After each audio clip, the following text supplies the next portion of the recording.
Buenas tardes, doctora. Gracias. ¿Sí se escucha? Sí, Gracias.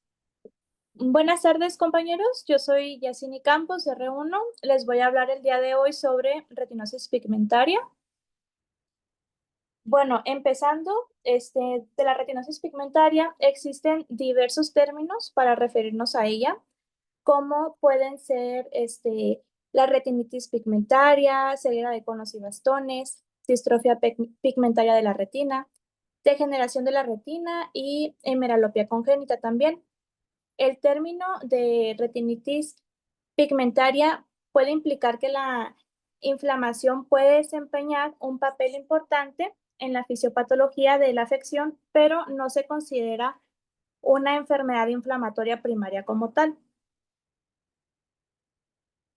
En cuanto a su definición, este es un grupo de distrofias hereditarias de la retina que es caracterizado por la degeneración progresiva de los fotorreceptores y del EPR. Tenemos diferentes síntomas. El principal síntoma va a ser la nictalopia, que esta es una ceguera nocturna. Aquí los pacientes con retinitis pigmentosa suelen relacionar el inicio de las dificultades de visión nocturna más o menos en la primera o en la segunda década de la vida y son propensos a sufrir accidentes, especialmente durante la noche. Es una enfermedad progresiva, a los pacientes les es difícil adaptarse a la oscuridad y vamos a tener también una reducción progresiva del campo visual de tipo concéntrica o visión en túnel. Un dato sugestivo es que las personas con este padecimiento pueden describir desorientarse fácilmente en las noches que hay poca luz, cuando otras personas sí pueden ver adecuadamente. También es importante mencionar que un paciente puede no notar una pérdida notable del campo visual periférico si es que el campo visual central permanece despejado todavía y a medida de que el campo visual alcanza la fase de visión en túnel, el paciente es cuando se hace más consciente del cambio posterior con el tiempo y es cuando se percatan de que su enfermedad se está acelerando o avanzando. También vamos a tener déficit de la agudeza visual, deslumbramiento y fotopsias, falta de capacidad para percibir objetos pequeños y en casos avanzados, ceguera absoluta. Ok, en la retinitis pigmentosa puede presentarse ya sea de forma aislada, siendo una retinitis pigmentosa típica, o también puede estar asociada a una enfermedad sistémica como una retinitis pigmentosa sindrómica. Se dice que del 16 al 17% de los pacientes van a estar asociados a síndromes. De los más importantes o destacados, viene siendo el síndrome de Usher, que es prácticamente un paciente con sordera congénita y retinosis pigmentaria.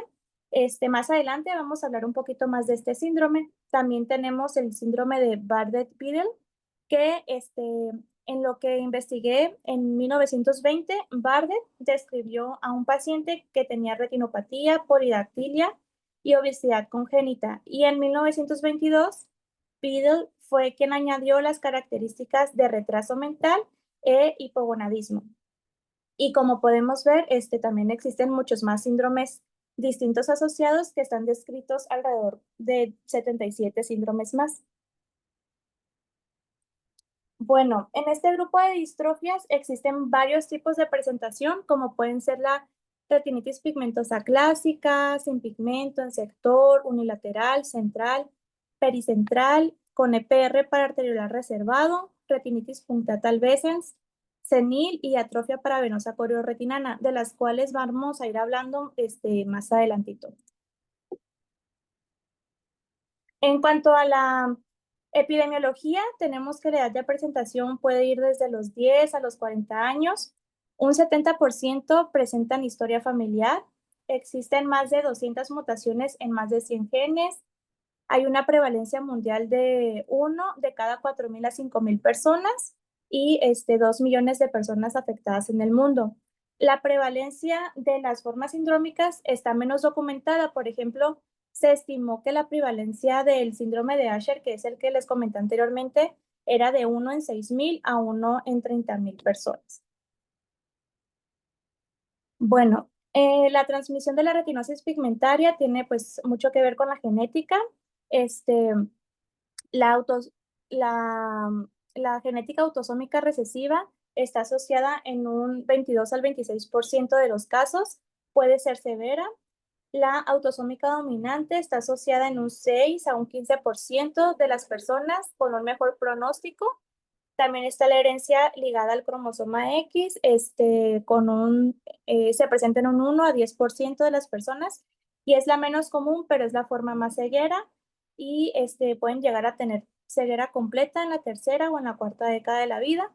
También hay varios estudios que se han realizado y demostraron que hay casos en los que no se puede identificar a ningún otro familiar afectado en el 15 al 63% de los casos, los cuales vienen siendo los casos de retinitis pigmentosa simple o no definida o esporádica. En cuanto a su fisiopatología, una de la teoría, pues la más aceptada, es la existencia de mutaciones en proteínas de la retina, como pueden ser la rodopsina, PD6A, PD6B, RP65, y aquí les voy a dejar una tablita de las mutaciones más frecuentes dependiendo del tipo de herencia, ya sea dominante, recesiva, ligada al X o si es asociada a algún tipo de síndrome. De los factores ambientales que alteran la evolución de esta enfermedad puede ser el tabaco, el alcohol, estrés, ansiedad, depresión y también la luz, ya que todos estos factores actúan aumentando el daño oxidativo o inflamatorio. Por eso controlarlos ayuda a hacer más lenta la progresión y a mejorar la calidad de vida del paciente. Este, Aquí les pongo una clasificación de la retinosis pigmentaria. La realidad es que no existe una clasificación única y generalizada, pero la mayoría de los autores utilizan 4 modalidades de clasificación, ya sea según las características clínicas, puede ser una retinitis pigmentosa típica, atípica o asociada a síndromes. Según la edad del comienzo, puede ser precoz antes de los 10 años, juvenil entre los 10 y 20 años o tardío después de los 21 años y según también el tipo de herencia, que puede ser, como ya les comenté, recesiva, dominante, ligada al X o no definida. Y por último, según el estadio clínico, van a ser 4 estadios, del 1 al 4, y ahí se valora la agudeza visual y el campo visual del paciente afectado. Bueno, vamos a empezar a hablar sobre los diferentes tipos de presentación, lo más importante, y les traté de colocar algunas fotografías para identificarlas. En cuanto a la retinitis pigmentosa clásica, es la distrofia retiniana más común. El síntoma más frecuente es la nictalopia progresiva.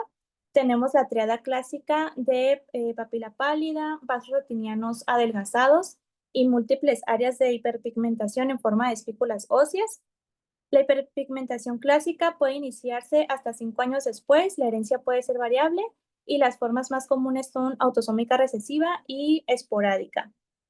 De los síntomas más comunes, que ya les dije, la nictalopia progresiva, reducción del campo visual y agudeza visual. Y en la exploración podemos encontrar una buena agudeza en etapas tempranas y cambios a nivel del EPR que sugieren una atrofia.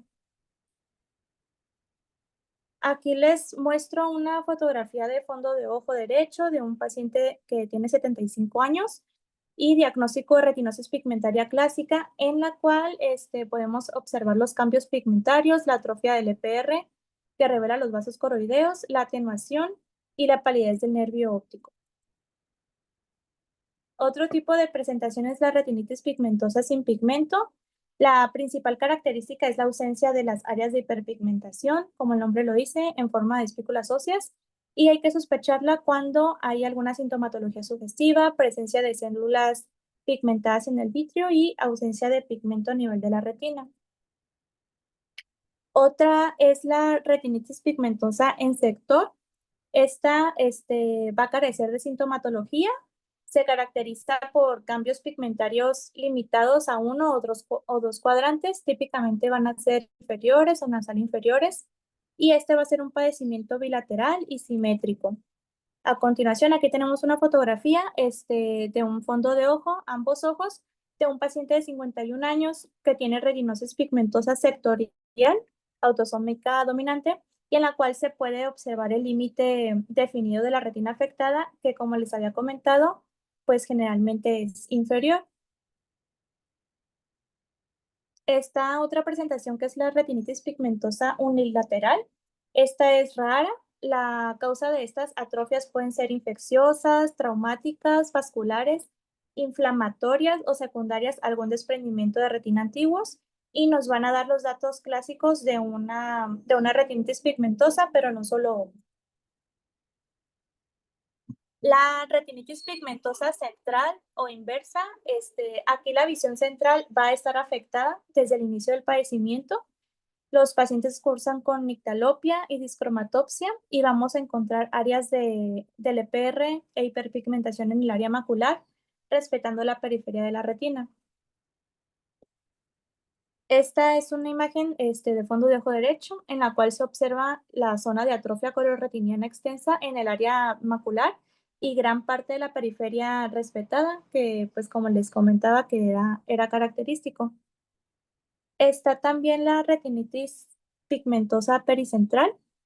En esta por lo general vamos a encontrar hiperpigmentación alrededor de las arcadas temporales y con frecuencia van a estar rodeando el nervio óptico. El ecuador y la periferia de la retina se encuentran libres de lesiones, tienen buen pronóstico y no tienden a progresar.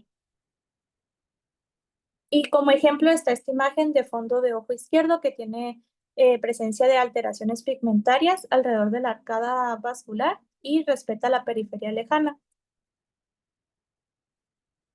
De la retinitis pigmentosa con EPR arteriolar preservado, esta al contrario de la pasada, sí progresa muy rápido, es de mal pronóstico y vamos a encontrar áreas del EPR aparentemente no afectadas debajo de las arterias. También está la retinitis punctata albescens. Aquí hay una presencia de múltiples puntos blanquecinos en la retina que respetan el área macular y estas lesiones pueden tener una orientación radial en la media periférica. Aquí tenemos una fotografía a color del fondo de ojo izquierdo de una niña de 10 años con fondo albipuntatus, en la cual se observan los numerosos puntitos blancos amarillos discretos en la retina externa, pero están respetando la mácula. En la retinitis pigmentosa senil se va a dar en pacientes mayores de 60 años que carecen de sintomatología previa y desarrollan alteraciones clínicas semejantes a la retinosis pigmentaria clásica. Esta es una fotografía a color del fondo de ojo izquierdo de un paciente que tiene 65 años y observamos los vasos retinianos filiformes, el disco óptico pálido y serio. Esto quiere decir que es parecido a la cera, que cuando el nervio toma un color apagado u opaco, que es parecido a la cera. También podemos ver la presencia de membrana epiretiniana y moteado del EPR. Está la atrofia paravenosa coriorretiniana pigmentada. Esta es una atrofia del EPR que va a seguir el trayecto de las venas y se asocia con una hiperpigmentación en forma de espículas óseas semejantes a la forma clásica.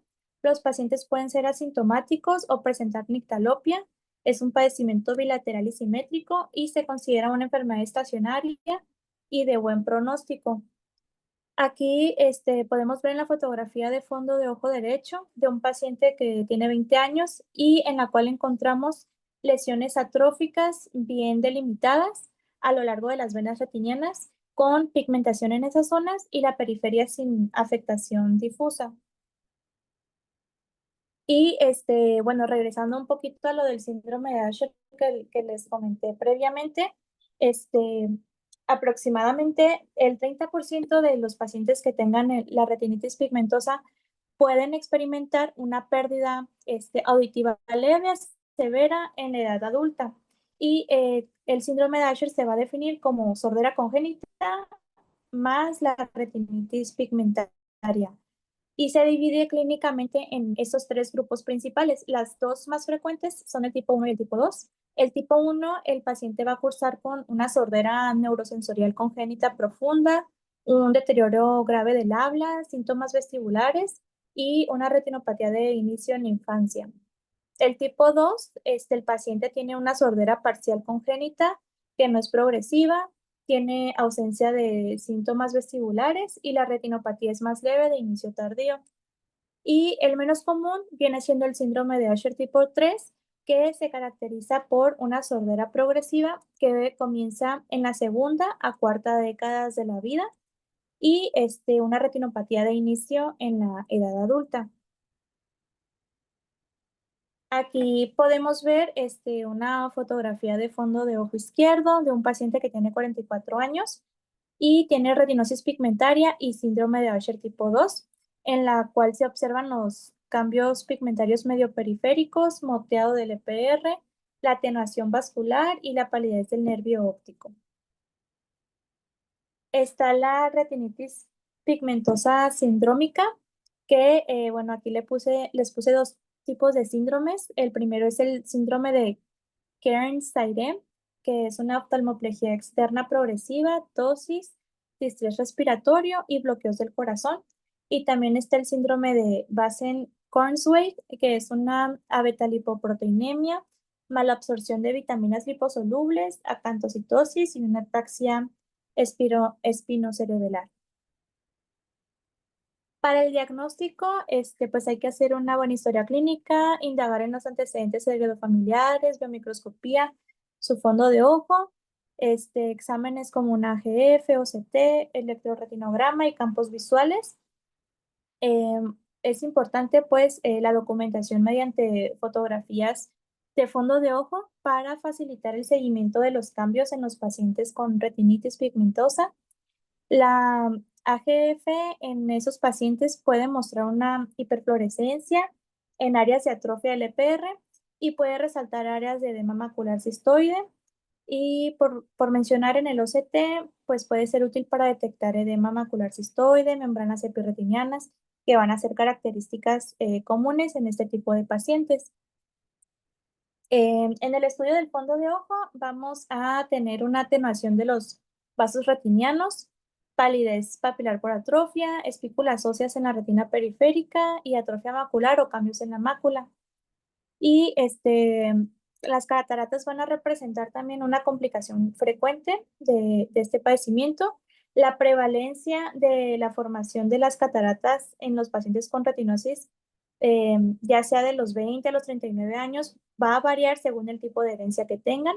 Aproximadamente se dice que el 52% se presenta en la autosómica dominante, el 39% va a ser en autosómica recesiva y el 72% para los casos ligados al cromosoma X.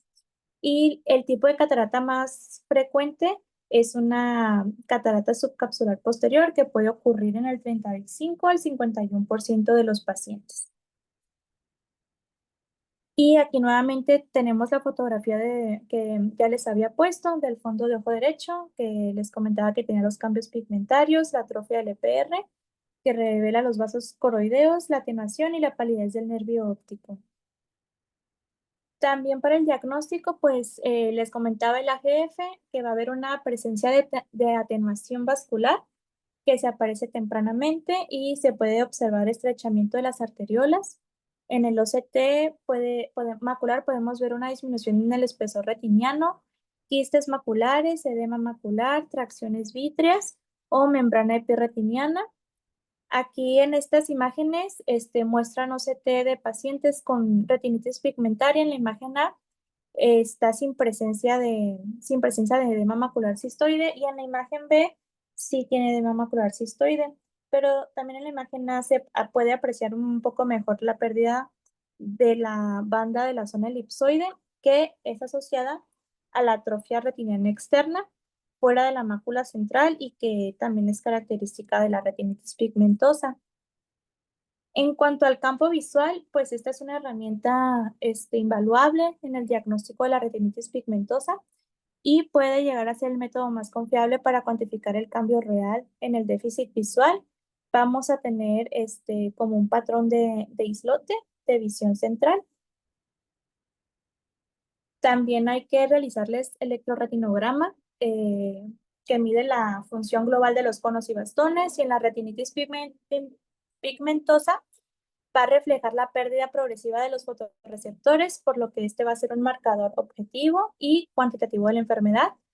Aquí tenemos un electrorretinograma clínico de campo completo, que es en la parte de la izquierda, y un electrorretinograma multifocal en la parte de la derecha, de un paciente con retinosis pigmentaria. En la del campo completo no se mostró una respuesta perceptible de bastones ni de conos adaptados a la luz a un solo destello, pero sí se detectaron respuestas considerables en los campos centrales mediante la técnica multifocal. Podemos tener diferentes estadios según el electrorretinograma del 0 al 3. En el 0 subclínico podemos tener una alteración escotópica, pero sin clínica. En el estadio 1, una alteración funcional de los bastones y con una alteración de la visión nocturna. En el estadio 2, una degeneración de los bastones con una reducción concéntrica del campo visual. Y en el estadio 3, una degeneración de los conos con atrofia macular y disminución de la agudeza visual. Como diagnóstico diferencial podemos tener toxicidad por medicamentos, entre ellos pueden ser la tioridazina, la clorpromacina, la cloroquina y también la hidroxicloroquina. Otro diagnóstico puede ser retinitis infecciosa, ya sea, por ejemplo, la toxoplasmosis o infecciones herpéticas de la retina, que nos pueden cursar con retinopatía pigmentaria, ya que estas entidades suelen producir cicatrices coriorretinianas extensas, pero en ciertas zonas puede producir únicamente moteado y granularidad del EPR. Aquí las espículas óseas pues son muy, muy poco probables. Otro diagnóstico diferencial puede ser la retinopatía paraneoplásica. Aquí varios informes han documentado la existencia de una degeneración panretinal grave como efecto del cáncer. Generalmente, los tipos de cáncer asociados pueden ser el carcinoma de pulmón de células pequeñas o un carcinoma cervical indiferenciado de células pequeñas.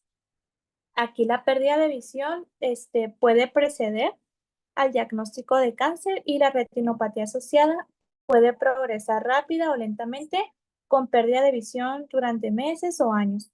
También otro diagnóstico diferencial puede ser la retinopatía pigmentaria traumática, que es probablemente esta la retinopatía adquirida más común, que se puede confundir con la retinosis pigmentaria, en la cual hay una pérdida regional o generalizada del EPR con migración de la melanina a las capas retinianas y se va a acumular y crea un patrón de espícula ósea.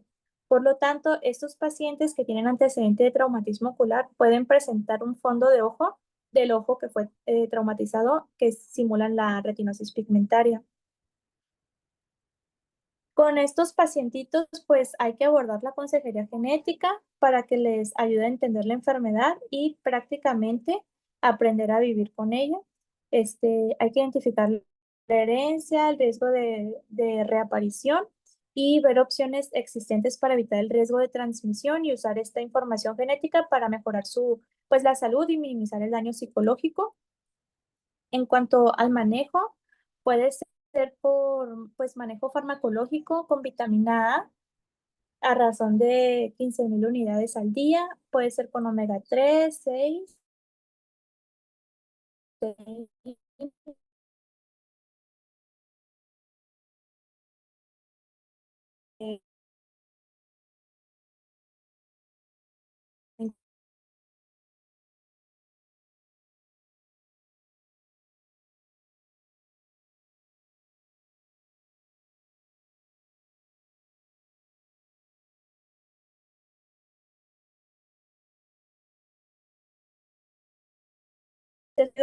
o sea, de calidad.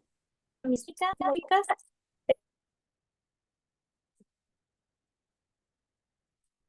¿Ustedes escuchan a Jacini?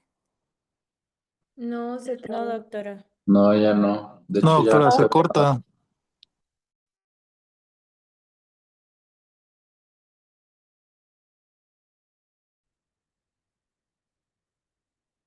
como que se salió. Pero igual ya había Ah, terminado, ¿no? Sí, yo creo estamos que iba en la viendo, última. dame un segundo. Ya, facomatosis. Y después ¿Ya tu se ve, clase. ya se ve la pantalla? Qué llevada, doctora. La mía quedamos mañana. No, Carlos, de una vez, ya. No está terminada, doctor. Ya, pues ahí tú sabes, ya. Si solo es una tabla. Ah, no, no. Me dijo que quería videíto y la cosa. Pues ya, ni modo. Se aguanta la mañana. Ya estamos reconectando el internet. Mañana les hago examen gracias al doctor Muñoz. Un Y sí se segundito. lo voy a hacer, aunque no lo crean, ya es tiempo de. No, doctora. Me retracto. A ver. Acá. Ya se ve otra vez, ¿verdad? Sí. Ok. Entonces, me quedé en los dispositivos electrónicos como prótesis en retina Argus 2 para mejorar la percepción de luz y contornos, facilitándole al paciente la orientación y la movilidad. También pues hay que atender a las afecciones asociadas como el edema macular o las cataratas. Y bueno, pues en conclusión, el tratamiento de la retinitis pigmentosa no es curativo aún, pero combina una nutrición antioxidante, terapias génicas que están en desarrollo, trasplantes celulares, prótesis visuales y manejo de las complicaciones que van a ser para mejorar el pronóstico funcional y la calidad de vida. Esta fue la bibliografía en la que me basé para la presentación y muchas gracias. Te quedó bonita la pres, me gustó, Jacine, te felicito. Muchas gracias, doctora.